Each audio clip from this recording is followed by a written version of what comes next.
First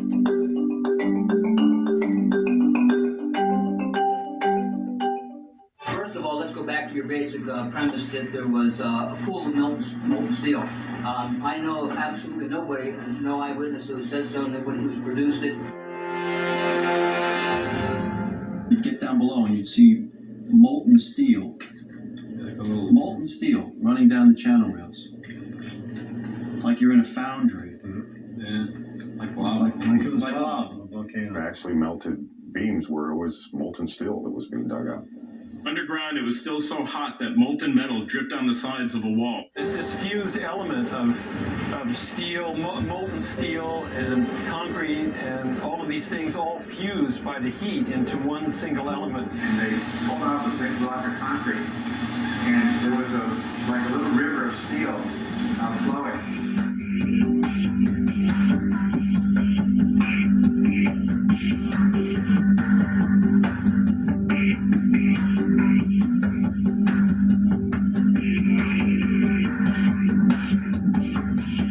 Many witnesses, firemen, and lots of people described flowing molten metal, iron or steel, at extremely hot temperatures. And John Gross categorically denied their observations, so that because their observations don't fit his preconceived notion, he not only ignored evidence, he denied evidence.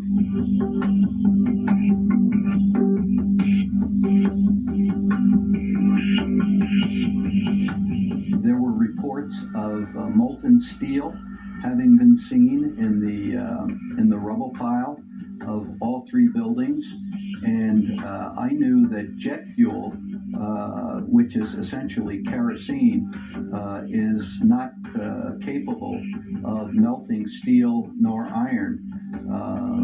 Kerosene or jet fuel burns at less than 1600 degrees Fahrenheit, and molten steel needs at least 2700 degrees Fahrenheit in order to melt. In an office fire, you cannot generate enough heat to melt steel. And yet we have evidence of molten iron in the microspheres, in the rubble pile, and the metal pouring out of the side of the tower. I worked as in the project engineering department of the casting plant of Elcan, the aluminum company of Canada, one of the largest aluminum smelters on the planet at the time. And in that smelter, we turned aluminum oxide into aluminum, molten aluminum. Molten aluminum is silver. It's not yellow, it's silver. It looks like mercury. The yellow molten metal that I saw pouring out of the South Tower is indicative of molten iron. Overflights had detected with infrared cameras 1400 degree Fahrenheit hotspots on the surface of ground zero. And that being there for a week, indicates that there was something very hot going on below the surface. This is how it's been since day one. Oh, it's unbelievable. And this is 6 weeks later, almost 6 weeks later. And as we get closer to the center of this, it gets hotter and hotter. It's probably 1500 degrees. We've had some small windows into what we thought was a door at some point, and it looked like an oven. It was just roaring inside. And it's just a bright reddish orange color. See that stuff he's pulling out? We're gonna hold off on the wars. See the stuff he's pulling out? Yeah. Red hot. If we hit it too much steam, you won't be able to see what he's doing. Great. There were fires of 2,000 degrees Fahrenheit below the ground. You see how this debris is still smoking? That's from the fires that are still burning. 8 weeks later, we still got fires burning. Every now and then, one of the pieces of equipment will dig in, they'll open up a small area, the oxygen will rush in, and you'll get this plume of brown, black smoke coming up. That's because that fire just got more oxygen. So, these things are burning. At one point, I think they were about 2,800 degrees. One of the most significant things to my thinking that indicates that this could not have been the sort of collapse that we are told it was is the presence of the dust clouds. And as you've seen in the pictures, and I'm sure all of us have seen probably more than we would like, there were very, very large clouds of very thick dust that enveloped the area, that crossed the river, that made it almost all the way to New Jersey from the pictures that I've seen. This type of flow is something that we are familiar with in physics. It occurs in only two situations that we know of naturally. One is in volcanic eruptions, where a large amount of material is suddenly exploded into the air and basically forms small particles. The other situation is something called turbidity currents. These occur along the edges of the continental shelves, where mud or sediment will slump, become suspended in water. And the common thread is that you have large amounts of a dense material that is suspended very quickly in a fluid, thereby creating another denser fluid, which is in effect the dust cloud. And that fluid can achieve considerable velocities. The problem with creating this sort of slurry of fine particles is that there really is no mechanism that has been proposed. We have concrete floors with carpeting or flooring over them. We have furniture. We have floors basically that are coming together in a collapse, but the concrete is basically protected under these layers. Early in the collapse, in the very first moments, we see these thick clouds being ejected at very high speed. They're clearly dense because they flow downward and become part of this large overall pyroclastic flow. What we're basically being told is that the concrete sort of jumped up into midair, exploded itself, and then was ejected as the floors came together. Not a very plausible mechanism, but I have yet to hear of anything else proposed to explain it. From quite a few people on the scene, we've been told that the powder it represented most of the concrete, that the amount of intact macroscopic chunks of concrete on the scene were negligible, that basically everything was reduced to powder. And incidentally, we also know that other things besides concrete were reduced to powder. We know that contents of computers, exotic metals from computer chips, these sorts of things were also identified in the dust and in very small particles, generally on the order of less than 100 microns in diameter. So we have a real issue of mechanism as far as what in the process of this collapse could cause so many things to be pulverized so finely. You have 210-story office buildings. You don't find a desk. You don't find a chair. You don't find a telephone, a computer. The biggest piece of a telephone I found was half of the keypad, and it was about this big. The building collapsed to dust.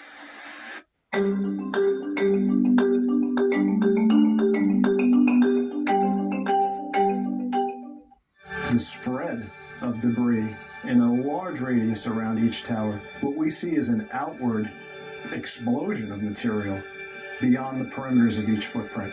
And this is not expected, and it's not congruent with the reports of our government. Large multi-ton beams were hurled hundreds of yards laterally. Gravity works vertically, not laterally.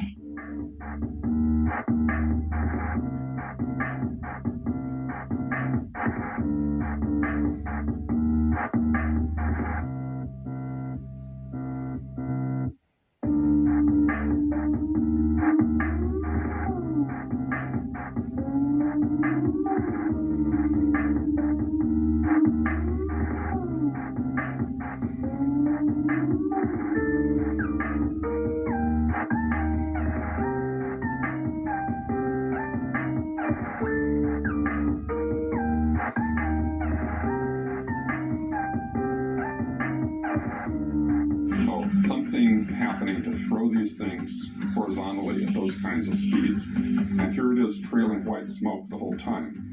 It really is indicative of some kind of explosion. The individual explosions that I noticed 20 and 30 and 40 stories below the collapsing structure. And naysayers tend to say, well, that's just air being blown out the windows. I mean, it doesn't really work to say it's just air pressure. And estimated these are coming out faster than 100 miles an hour.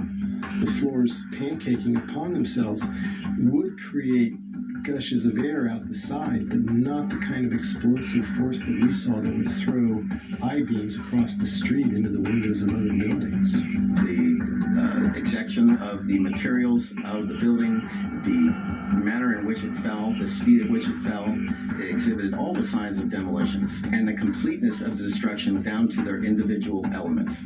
When the South Tower was destroyed, at first it looked like it was going to land in the street or take a building out next to it, and then all of a sudden it disappears in this huge cloud of smoke.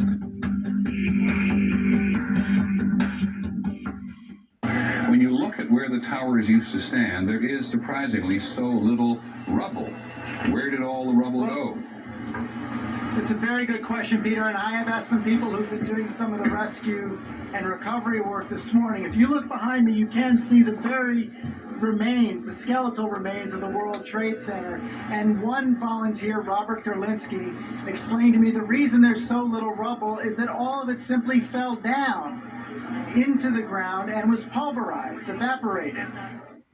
As an architect, I would expect to see larger portions of the building floors, the decking, the steel decking, the concrete topping, much larger remnants of what the structural components of this building was. After all, there was 110 floors in each building, and each floor plate was over an acre in size.